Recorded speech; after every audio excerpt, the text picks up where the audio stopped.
नगर दक्षिण लोकसभेचे महाविकास आघाडीचे उमेदवार निलेश लंके यांची स्थावर आणि जंगम मालमत्ता घटली असून त्यांचं कर्जात वाढ झाली आहे असं त्यांनी सादर केलेल्या प्रतिज्ञापत्रावरून स्पष्ट होत आहे।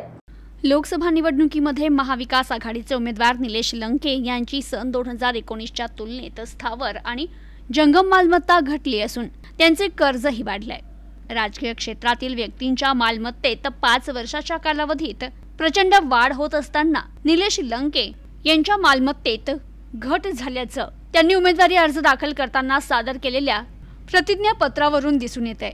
निलेश लंके यांनी सन 2019 मध्ये विधानसभेची निवडणूक लढवली। त्यांनी त्यावेळी सादर केलेल्या प्रतिज्ञापत्रात त्यांची स्थावर मालमत्ता 15,35,153 रुपये इतकी होती, तर जंगम मालमत्ता 58,56,521 इतकी होती।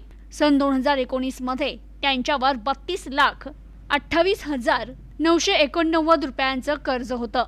निलेश लंके यांनी लोकसभा निवडणुकीचा अर्ज दाखल केला, त्यावेळी त्यांनी सादर केलेल्या प्रतिज्ञापत्रात त्यांची स्थावर मालमत्ता 4 लाखांनी वाढली आहे। 19,22,210 इतकी स्थावर मालमत्ता असून जंगम मालमत्तेमध्ये मात्र कमालीची घट झाल्याचं प्रतिज्ञापत्रावरून दिसून येत आहे। सन 2024 मध्ये लंके यांच्या जंगम मालमत्तेत 35,24,295 रुपयांची घट झाली, तर लंके यांच्यावरील कर्ज 37,48,757 इतकं असून सन 2019च्या तुलनेत ते वाढलंय।